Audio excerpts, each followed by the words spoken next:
Oke, shalom, selamat pagi semuanya. Bersyukur, berterima kasih pada Tuhan. Pagi hari ini kita boleh bangun lagi dengan tubuh yang diberkati, dengan kekuatan kesehatan yang baru yang datang daripada Tuhan. Kita mau sama-sama datang bersyukur kepada Bapa yang baik. Kita mau memuji, menyembah, meninggikan, mengagungkan nama Tuhan. Sebab Dia Bapa yang baik, sungguh baik, sangat baik. Dia selalu baik dan selamanya baik bagi kita. Bapa, kami bersyukur, kami berterima kasih kepadamu pagi hari ini. Terima kasih buat sepanjang malam tidur nyenyak yang kau berikan bagi kami. Pagi hari ini kami boleh bangun dengan tubuh yang diberkati, dengan kekuatan kesehatan yang baru yang datang daripada Tuhan. Kami bersyukur, kami berterima kasih karena Engkau baik bagi kami. Dan Engkau sungguh baik, Engkau sangat baik, Engkau selalu baik bagi kami. Bahkan selamanya Engkau baik bagi kami. Sebab itu tak habis-habisnya mulut kami memuji-muji-Mu, hati kami limpah dengan ucapan syukur kepadamu, Allah yang setia. Terpujilah nama-Mu Tuhan, terpujilah nama-Mu. Engkau Bapa yang baik bagi kami. Bapa, Engkau baik. Bapa, Engkau baik. Kau selalu baik kepadaku. Bapa, puji Engkau. Bapa, Engkau baik. Bapa, Engkau baik. Amin. Bapa, Engkau baik. Kau selalu baik kepadaku. Bapa, puji Engkau. Aku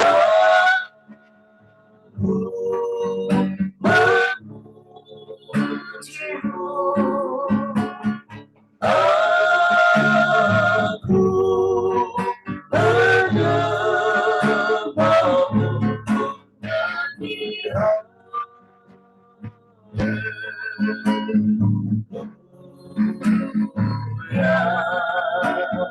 Bapa, puji Engkau.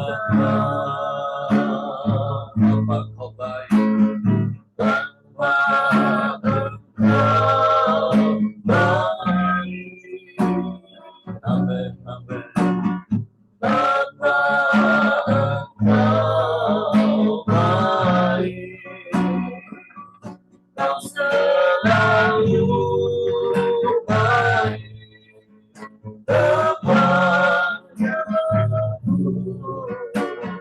Bapa, puji Engkau.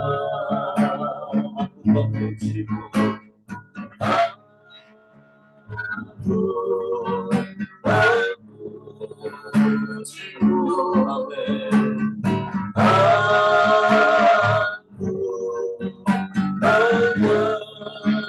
menyembah-Mu menjadi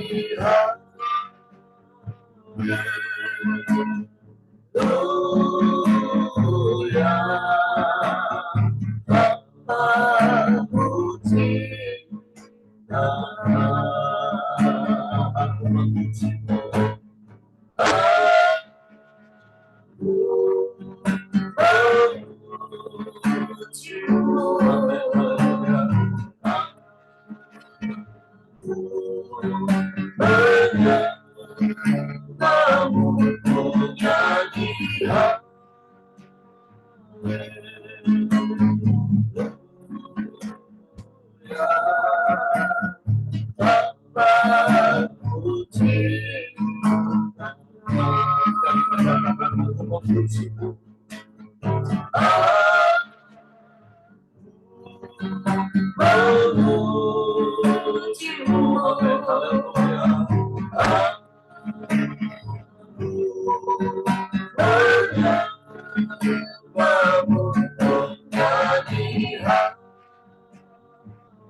Kami menyembah,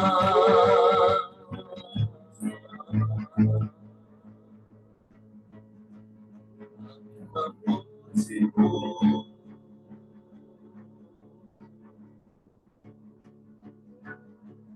kami kamu,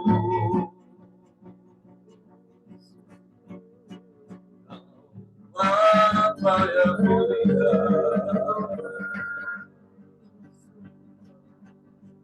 apa yang terjadi.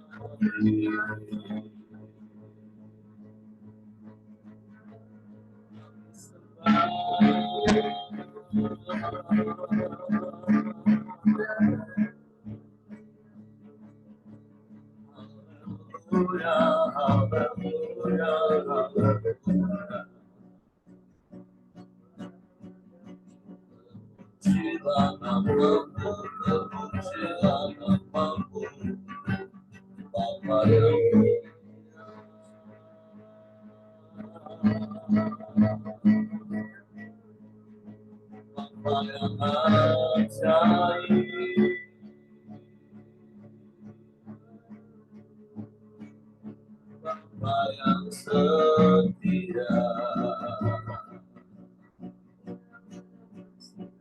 ada yang sepertimu Bapa,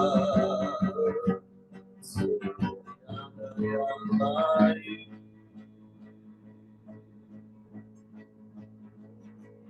disembah,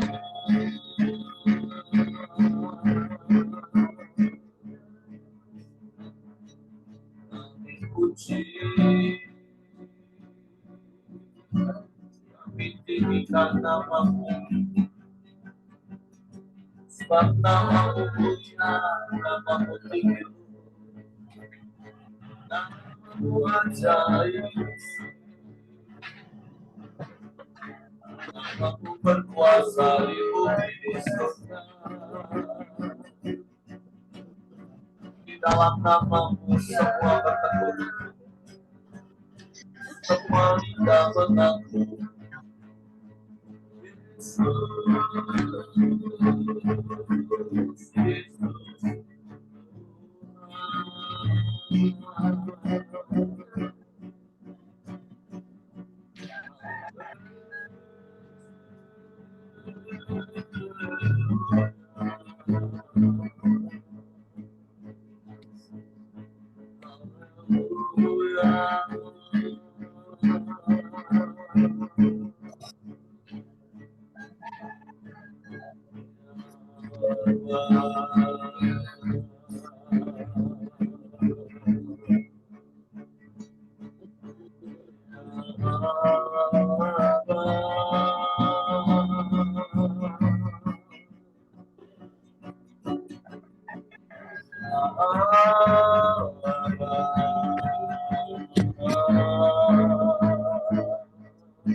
namamu, Yesus Tuhan.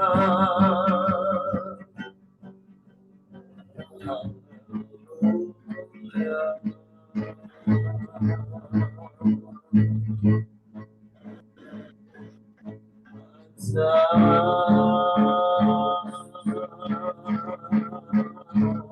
Ajaib Kau Tuhan,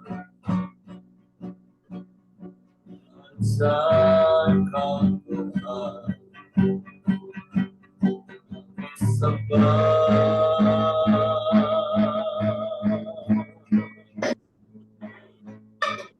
kami pujikan.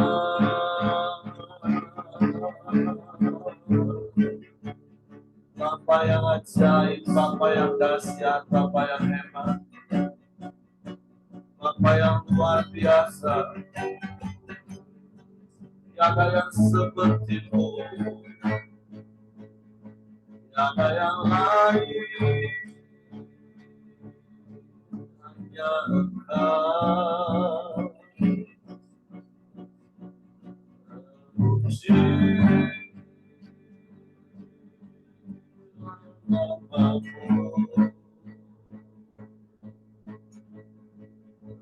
pujilah namamu.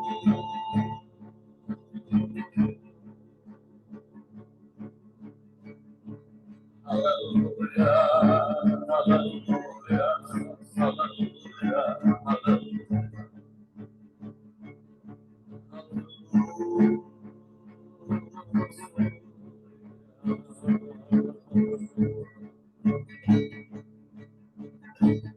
Kami bersyukur,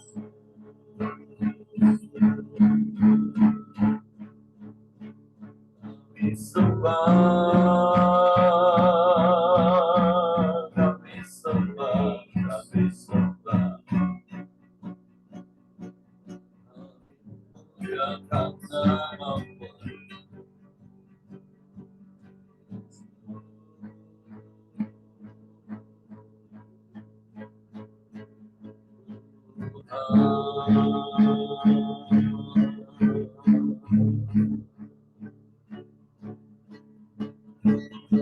haleluya, haleluya,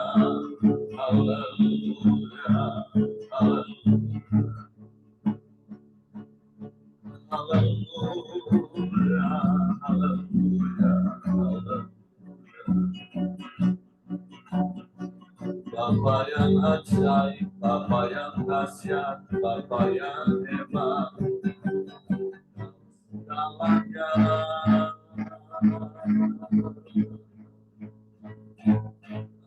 segalanya.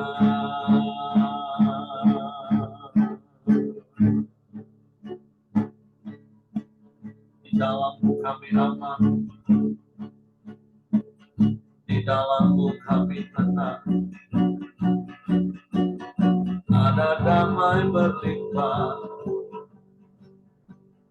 sukacita senantiasa.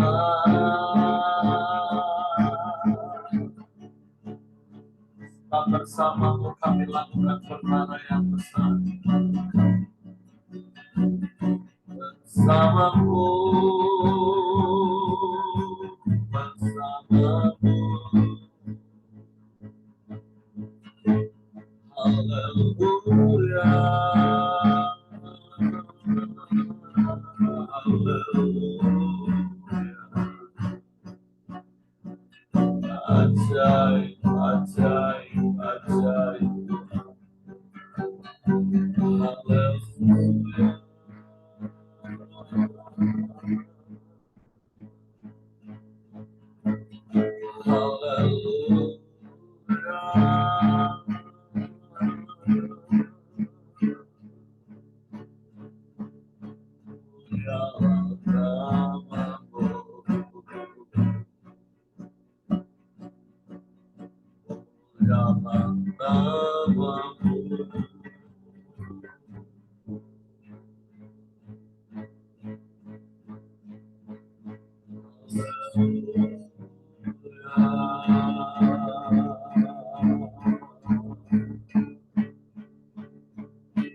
Sebab Engkau Engkau Bapa yang setia,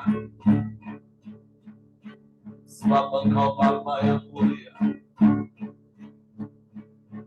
Engkau yang tak pernah berubah dulu, sekarang, bahkan sampai selama-lamanya. Engkau tetap sama, baik kasih maupun kuasa-Mu. Engkau tak berubah.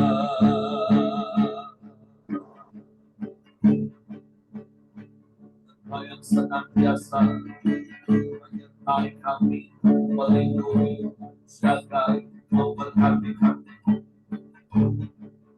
Engkau nyatakan dan Kau tunjukkan kasih setia-Mu bagi kami. Berkesudahan kasih setia-Mu, Tuhan. Kami bersyukur.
Kau setia,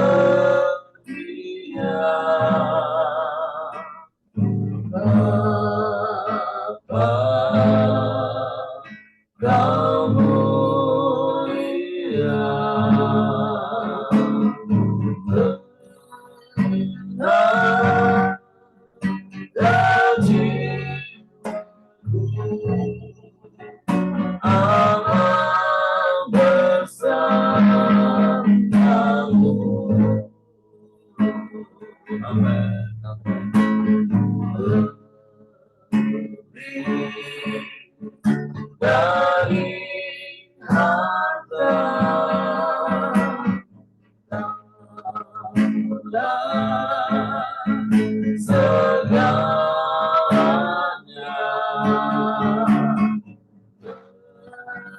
benar jiwaku dalam hadiratmu.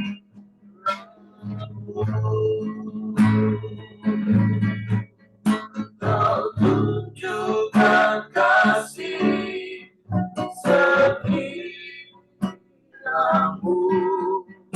Kau menyediakan yang ku perlu. Kau setia,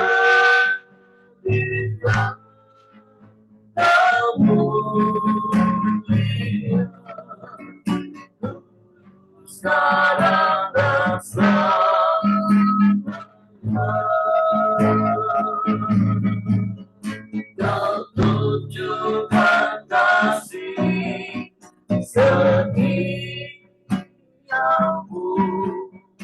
Kau menyediakan yang ku perlu. Kau setia, Kau mulia,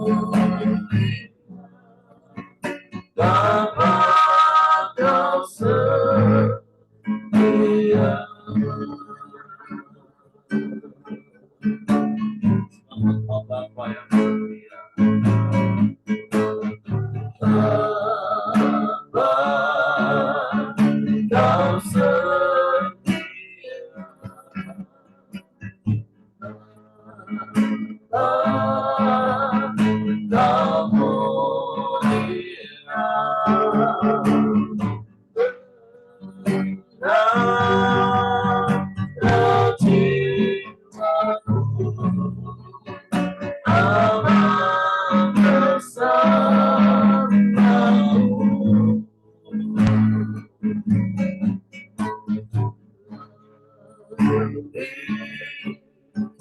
Dari harta lah segalanya, dan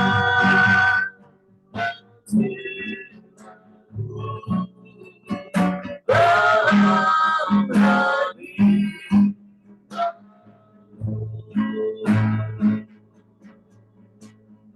tunjukkan kasih setiamu, kau menyediakan yang ku perlu, kau setia, kamu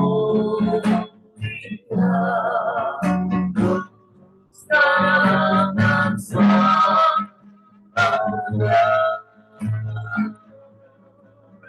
Kau tunjukkan kasih setiamu, kau menyediakan yang ku perlu, kau setia, kamu mulia, Bapa kau setia. Kau tunjukkan kasih setiamu pada kami Tuhan. Kau tunjukkan kasih setiamu,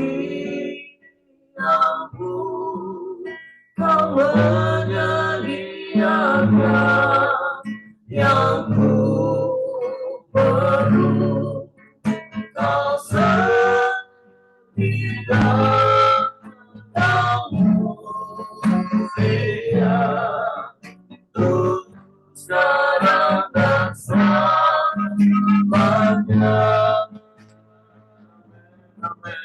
Kau tunjukkan kasih setiamu,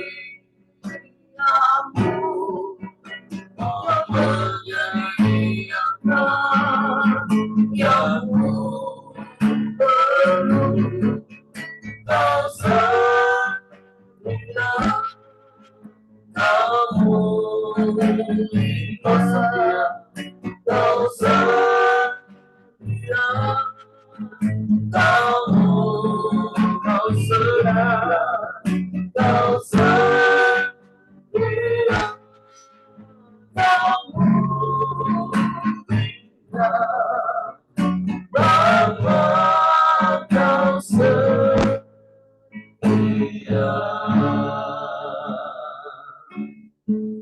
Sungguh kau Bapa yang setia, kau Bapa yang mulia, kau Bapa yang terus menunjukkan dan menyatakan kasih setia,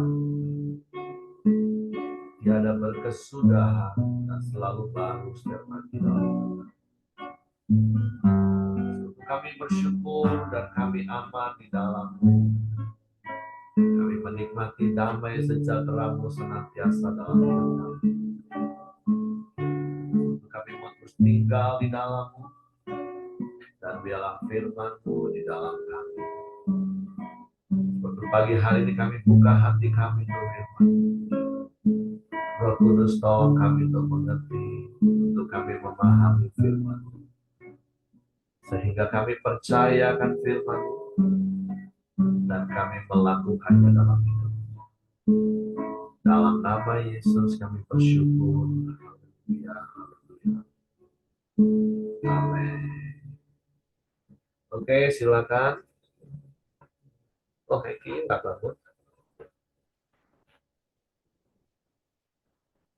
Oke, nggak apa. Hari ini kita belajar dari kitab Wahyu, pasalnya yang kedua, ayat yang ke-8 sampai ayat yang ke-17. Ada dua surat kepada jemaat. Yang pertama jemaat Smyrna, yang kedua jemaat Pergamus.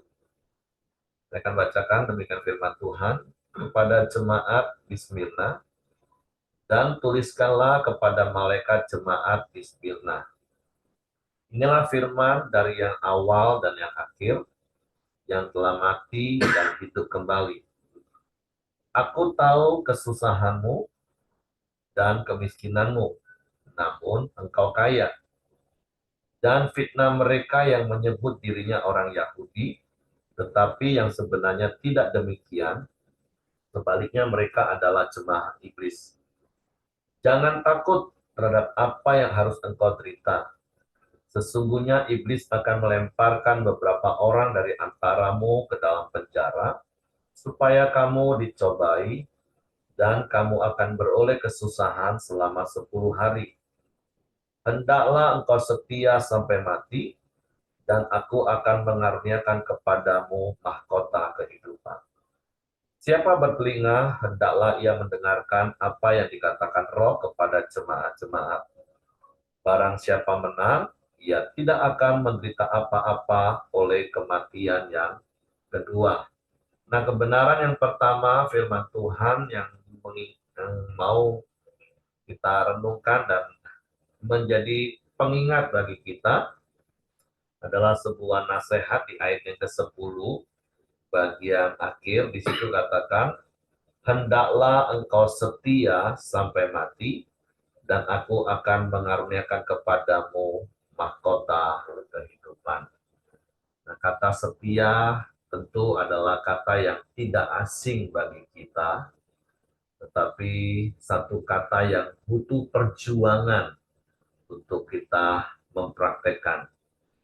Nah, saya tidak tahu bagaimana perjuangan Bapak Ibu sampai hari ini untuk tetap setia kepada Tuhan. Nanti Bapak Ibu boleh cerita, boleh sharing.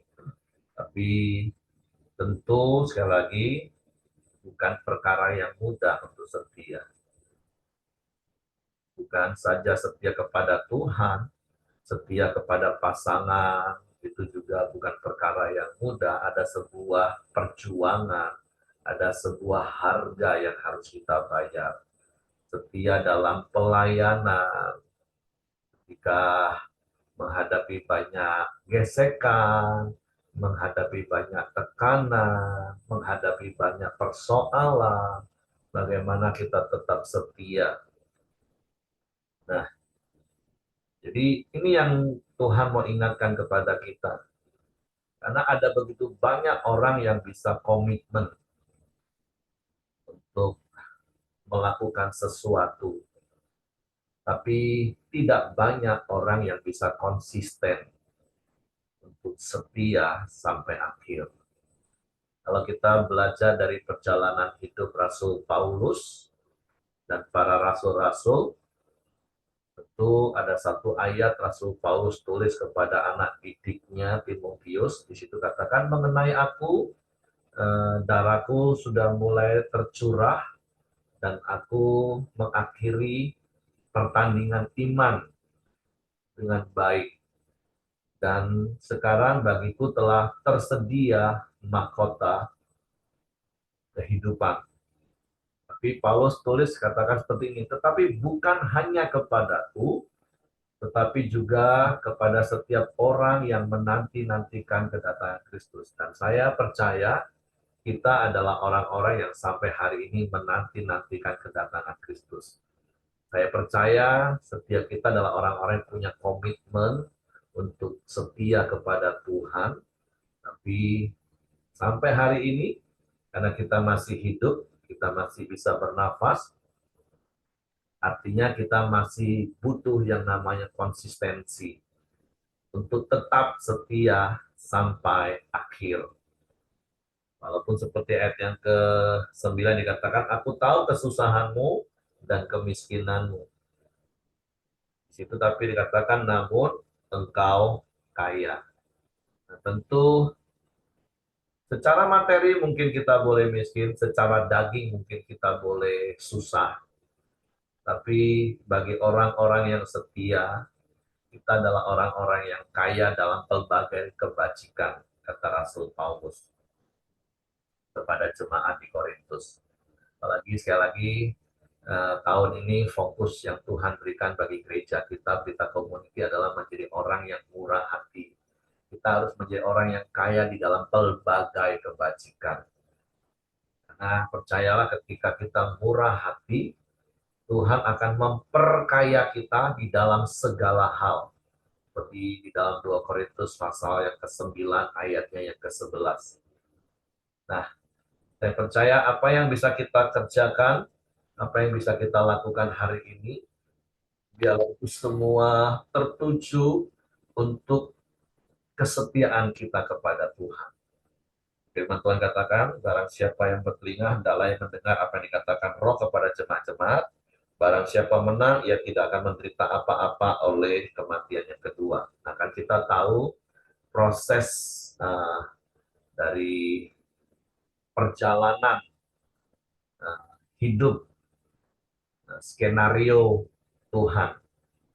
Kalau bicara dari peta zaman, makanya mungkin berkali-kali kan saya pernah katakan gini, mungkin memang bahasa sederhananya kita sering dengarnya hanya sebatas gini, oh ya, percaya Yesus mati masuk surga.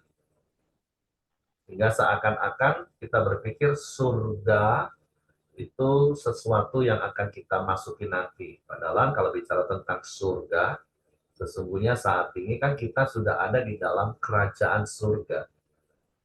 Karena kerajaan surga itu bukan satu tempat yang physically seperti apa yang kita bisa bayangkan. Karena sekali lagi, Allah itu adalah roh, dan roh itu tidak dibatasi oleh ruang dan waktu. Kerajaan surga itu artinya tempat di mana Tuhan memerintah, di mana Tuhan berdaulat penuh, dan ketika Tuhan memerintah dan berdaulat penuh atas hidup kita, itu artinya saat ini kita menikmati kerajaan surga dengan segala sesuatu yang ada di dalamnya. Yang Paulus tulis kepada jemaat di Roma, kerajaan surga bukan bicara soal makan minum, tetapi tentang kebenaran, sukacita, dan damai sejahtera yang dikerjakan oleh Roh Kudus.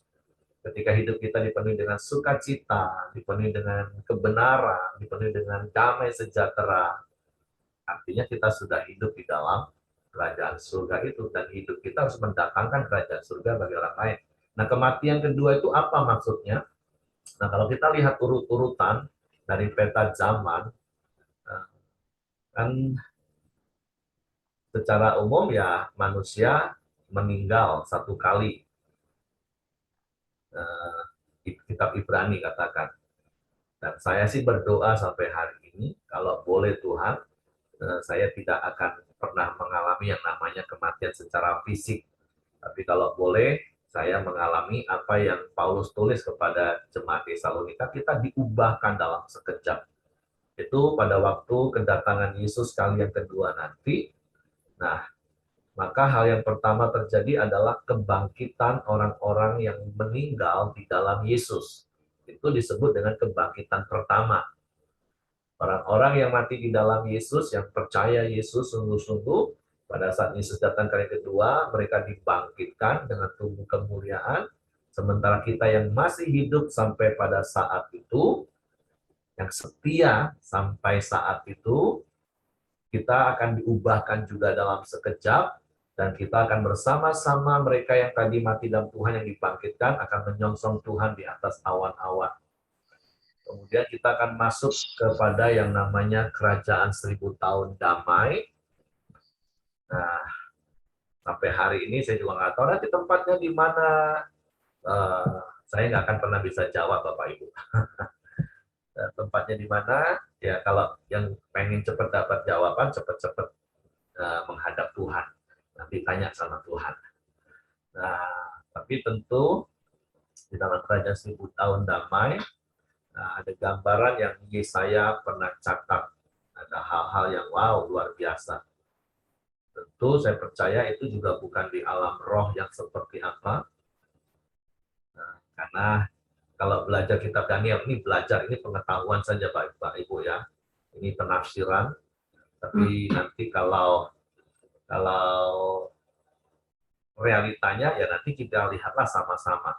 Tapi prinsip-prinsipnya Saya percaya, seperti berkali-kali saya katakan, dari 5 hal yang berkaitan dengan Yesus, 4 halnya kan sudah digenapi. Baik itu nubuatan tentang kelahirannya, tentang kematiannya, tentang kebangkitannya, tentang kenaikannya. Maka saya percaya tentang kedatangan kali yang kedua itu pasti ya dan amin. Dan beberapa waktu yang lalu kita sudah tahu setiap hari itu artinya semakin dekat.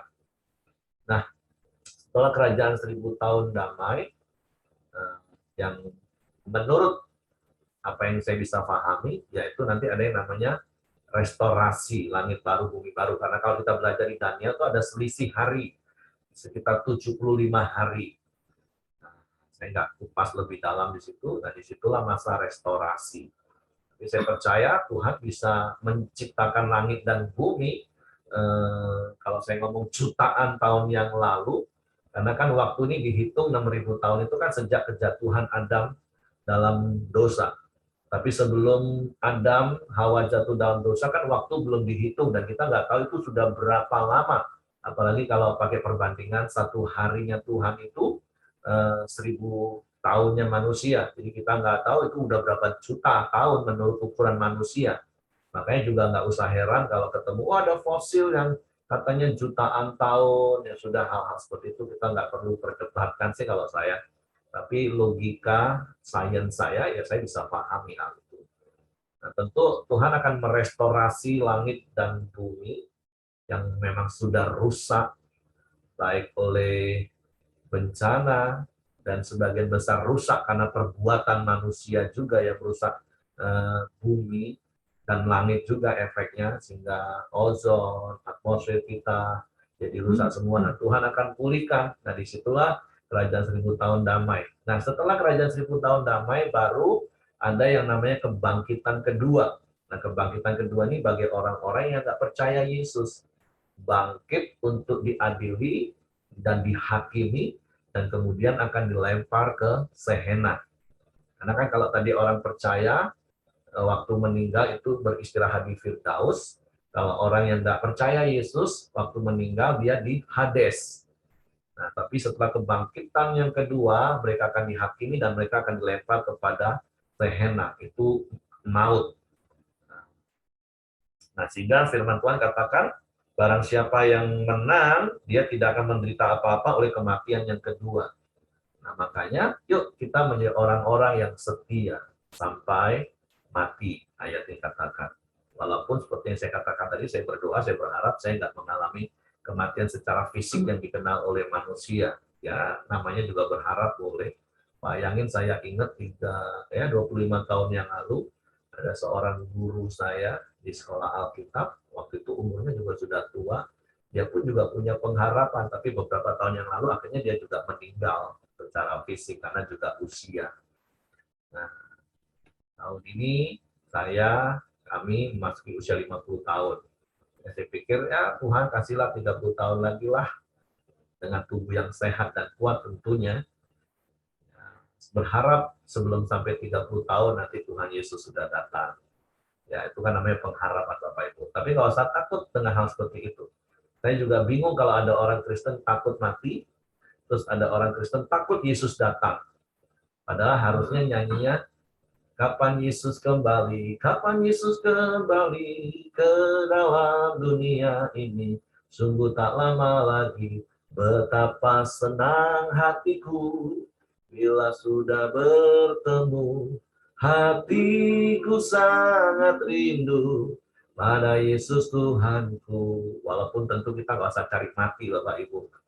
Hidup saja, jalani dari hari ke hari kesempatan yang Tuhan beri, setia sampai akhir, dan sampai tiba pada waktunya, ya kita akan bertemu dengan Tuhan di dalam kekekalan selama-lamanya. Karena ingat, maut itu kan artinya terpisah dari Allah selamanya.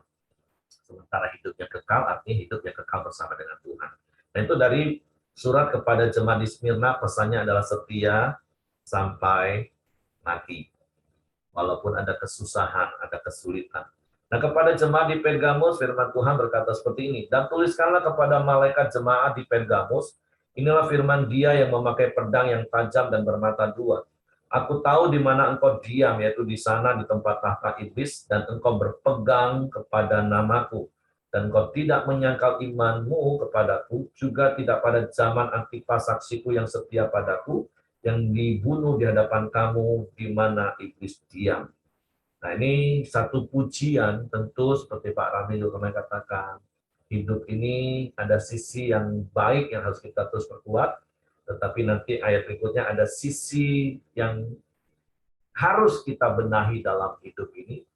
Ya mari melalui kebenaran firman Tuhan kita diingatkan setiap hari kita diperbaharui. Hal-hal yang harus dirubah dalam hidup kita yang tidak sesuai dengan firman. Kita harus sesuaikan, kita harus selaraskan dengan firman. Tapi tentu saya percaya ada hal-hal yang hari ini kita sudah berjalan sesuai dengan firman Tuhan, ya terus lakukan hal seperti itu. Di sini katakan kalau walaupun kita diam di tempat tahta iblis, artinya ya kan Paulus pernah juga katakan bahwa di udara ini ada penguasa-penguasa, dan yang berkali-kali saya pernah katakan musuh kita itu adalah iblis yang adalah bapa segala dusta. Dia memberikan tipu muslihatnya setiap hari, tapi biarlah kita menjadi seperti jemaat di Pergamus. Sekalipun iblis selalu menipu kita, tapi kita tetap berpegang kepada nama Tuhan dan kita tidak menyangkal iman. Sudah berkali-kali saya katakan, musuh kita itu bukan darah dan daging. Musuh kita itu bukan pasangan kita. Musuh kita itu bukan anak kita. Musuh kita itu bukan orang tua kita. Musuh kita itu bukan tetangga kita. Musuh kita itu bukan anggota komsel kita. Bukan anggota gereja. Tetapi musuh kita itu tipu muslihat iblis. Makanya ketika iblis mulai menipu pikiran kita untuk kita bermusuhan atau memusuhi orang lain, terlepas apapun kejadiannya, terlepas apapun peristiwanya, mari kita tetap berpegang pada firman Tuhan. Lawanlah iblis dengan tipu dayanya itu dengan firman, maka dia akan lari. Seperti Yesus mengalahkan godaan dan tipuan iblis dengan firman. Nah, jadi saya percaya setiap kita juga adalah orang-orang yang tetap berpegang teguh pada firman. Ketika iblis menipu untuk kita marah, memiliki respon yang salah, ketika orang melakukan sesuatu yang menurut daging kita salah, kita nggak berespon salah, tapi kita berespon seperti apa kata firman. Nah, ini yang Tuhan ingatkan juga kepada kita, seperti apa yang Tuhan katakan kepada jemaat Pergamus. Sekalipun kamu ada di tempat di tahta iblis, karena iblis juga kan siang dan malam mendakwa kita, menipu kita, tapi mari tetap berpegang teguh pada kebenaran firman Tuhan. Nah, ayat 14 katakan, tetapi aku mempunyai beberapa keberatan terhadap engkau. Di antaramu ada beberapa orang yang menganut ajaran Bileam, yang memberi nasihat kepada Balak untuk menyesatkan orang Israel, supaya mereka makan persembahan berhala dan berbuat zina. Nah, Bileam ini adalah bicara tentang suap. Nah, tentu kita tahu bahaya suap, bahayanya uang, bisa memutarbalikkan fakta dan kebenaran. Tapi mari kita belajar, benar itu benar, salah itu salah. Seperti Yesus katakan, Yesus ajarkan, katakan ya di atas iya, dan katakan tidak di atas tidak. Nah, ini yang Tuhan ingatkan kepada kita. Terus yang berikutnya katakan, demikian juga ada padamu orang-orang yang berpegang pada ajaran pengikut Nikolaus. Nah, Nikolaus ini adalah sebenarnya awalnya salah satu dari 7 orang yang dipilih di Kisah Para Rasul untuk membantu pelayanan meja atau diakonia untuk para janda dan jemaat-jemaat yang mengalami kesusahan. Tetapi dengan berjalannya waktu, akhirnya ada sebuah ajaran yang Nikolaus sebar dan dia memberi pengaruh yang tidak sesuai dengan firman, yaitu dia apa ya istilahnya? Selain percaya kepada Yesus, dia membolehkan, mengizinkan percaya kepada hal-hal yang lain, kepada tradisi-tradisi dan agama-agama yang lain, atau istilah teologinya paganisme. Nah, kan seringkali kan di dalam kekristenan kita, apalagi ada banyak di antara kita jemaat yang notabene-nya berlatar belakang kepercayaan lain. Nah, terkadang kan masih ada ajaran-ajaran lama itu yang masih simpen, dan kadang sampai hari ini ada orang Kristen yang kadang masih berpikir seperti itu. Contoh-contoh kecil, beberapa waktu yang lalu, waktu kami pulang ke Malang kan kami sempat ziarah. ke makam mama. Nah, ada salah satu ipar kami, tiba-tiba pas di gerbang makam dia ngomong, turun sama anaknya. Terus saya tanya, loh, kenapa istrimu kok nggak ikut masuk ke pemakaman? Oh ya maaf, dia lagi datang bulan. Saya pikir apa hubungannya sih datang bulan sama ziarah ke makam? Ya mungkin karena ada kepercayaan-kepercayaan lama kan, yang mengajarkan, oh kalau lagi datang bulan nggak boleh datang ke makam, nanti ada apa-apa. Nah tentu ada begitu banyak ajaran-ajaran di dalam hidup hari-hari kita yang dulu mungkin sempat kita percayai, tapi setelah kita jadi orang Kristen percaya Yesus, masih ada hal-hal yang masih lengket dan masih kadang kita lakukan. Nah, yang memang hal ini pelan-pelan harus dikikis. Kita harus ajarin, oh itu nggak benar. Nah, karena kan itu tadi, walaupun tentu ketika kita memberitakan Injil kepada orang yang nggak percaya Yesus, kita juga nggak boleh frontal. Maksud saya begini, Bapak Ibu. Ketika kita menginjilin orang, kita langsung ngomong, nanti kamu kalau percaya Yesus, kamu nggak boleh ini lagi loh, nggak boleh ini lagi loh, nggak boleh ini lagi. Oh, langsung dikasih tahu nggak boleh ini banyak sekali. Orang nggak jadi percaya Yesus, Bapak Ibu. Wah, susah banget jadi Yesus. Nah, bagaimana nanti dengan orang tuaku? Bagaimana kan ada begitu banyak ajaran. Jadi nasihatnya adalah ketika kita memberitakan Injil, pokoknya kabarkan dulu kabar keselamatan, Bapak Ibu. Nanti pelan-pelan, tapi pasti biarlah hal-hal itu digantikan dengan kebenaran. Kapan? Waktu dia dengar dan dia paham, dan kebenaran itu memerdekakan dirinya sendiri. Bukan karena paksaan. Ketika dia sadar dengan firman, oh ternyata ini dosa ya, ini nggak boleh ya. Nah itulah maksud kebenaran itu memerdekakan. Tapi kalau kita yang memaksakan orang untuk berubah dan melakukan firman, wah itu bisa mental Bapak Ibu. Nah makanya sekali lagi prinsip yang berkali-kali saya ajarkan adalah firman itu untuk saya, bukan untuk memaksa orang lain melakukan firman. Kepada orang lain kita cuma menyampaikan, beri nasihat dengan lembut dan dengan tegas. Keputusan tetap dia sampai kebenaran itu sendiri memerdekakan hidupnya. Nah, Nikolaus enggak. Dia mencampur baur kepercayaan kepada Yesus dengan tradisi-tradisi lokal. Artinya boleh tetap, oh percaya Yesus boleh, tapi doakan orang yang sudah mati juga nggak apa-apa. Nah, itu contoh seperti itu.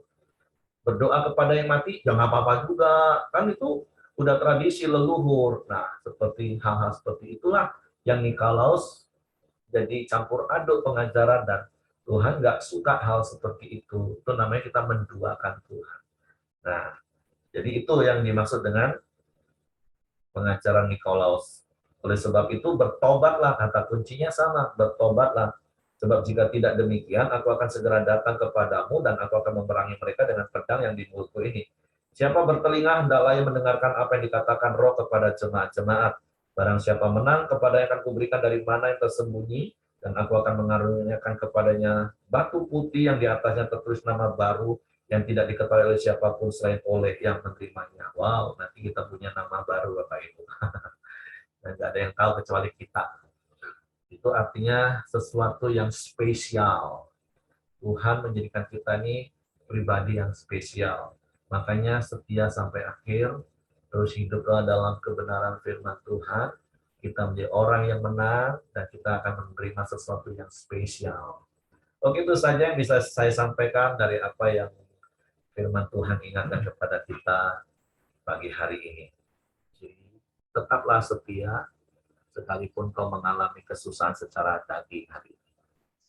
Oke, Ibu Miriam mau tambahkan, silakan. Oh ya, maaf, ini tadi terlambat masuk. Kami persiapan pergi ke Surabaya. Ya, Pak Siregar kontrol, saya juga. Mohon dukung doa ya, itu aja sih. Terima kasih. Oke, nanti kita doakan.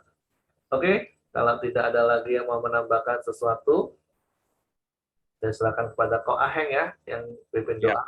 Nanti doakan Pak Siregar dan Ibu. Oke. Oke, Tuan. Terima kasih Bapak Heri.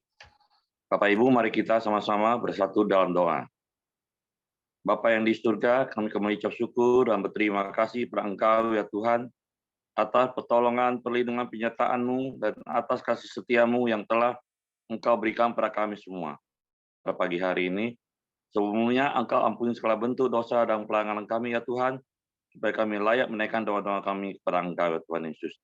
Pada pagi hari ini kami telah sama-sama sharing firman-Mu, ya Tuhan,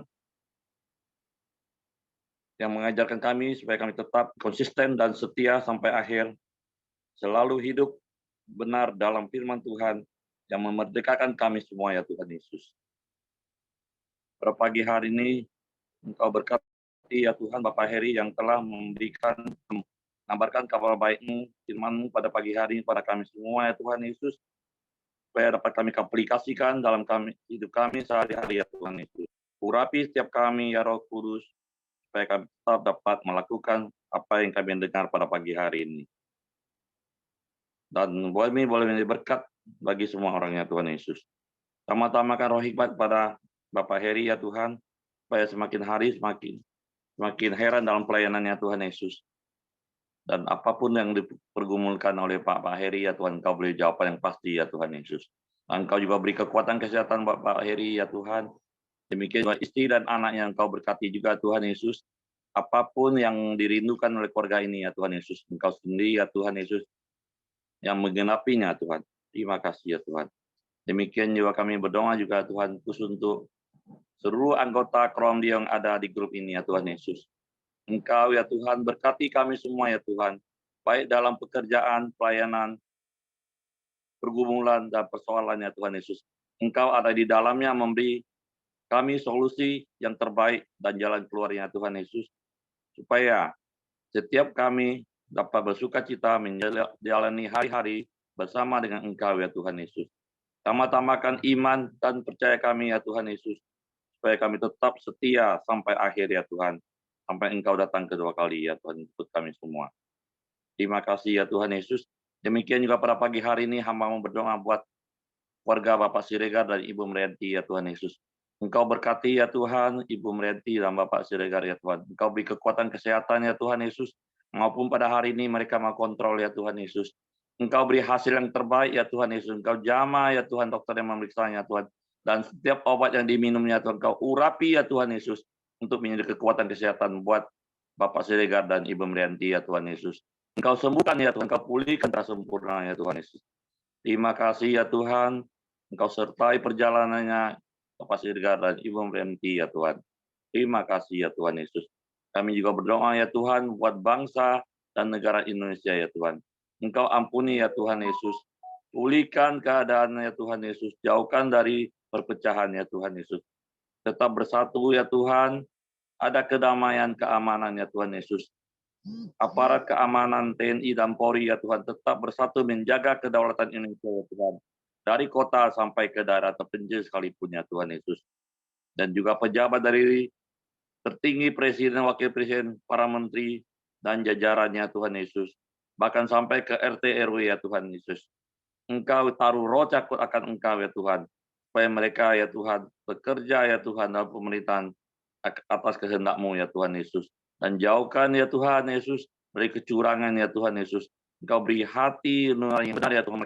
Mereka melakukan, ya Tuhan, pekerjaan, ya Tuhan Yesus. Demi untuk kesejahteraan dan kemakmuran seluruh rakyat Indonesia, ya Tuhan Yesus. Dan Engkau juga, ya Tuhan Yesus. Supaya berita kabar baik-Mu, ya Tuhan Yesus, dapat disebarluaskan di seluruh Indonesia, ya Tuhan.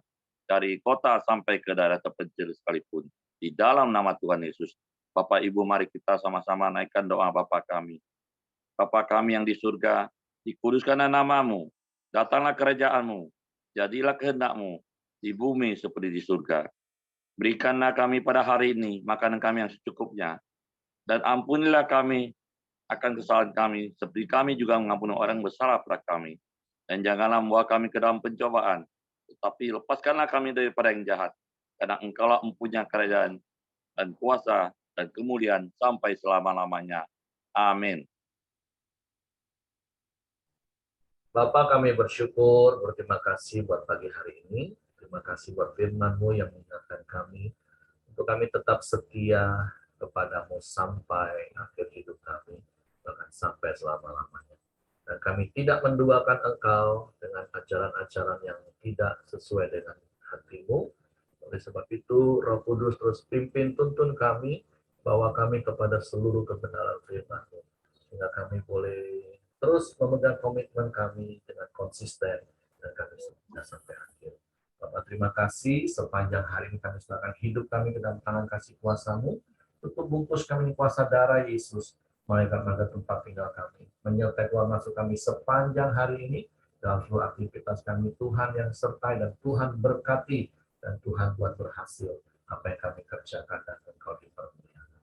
Kiranya kasih karunia Bapa, damai sejahtera dari Yesus Kristus, kita pimpinan persekutuan Roh Kudus, menyertai kita sekalian mulai hari ini sampai Maranatha, ya Yesus datang kali yang kedua. Di dalam berkat nama Tuhan Yesus Kristus. Haleluya. Amin. Semangat pagi, selamat beraktivitas, Tuhan memberkati.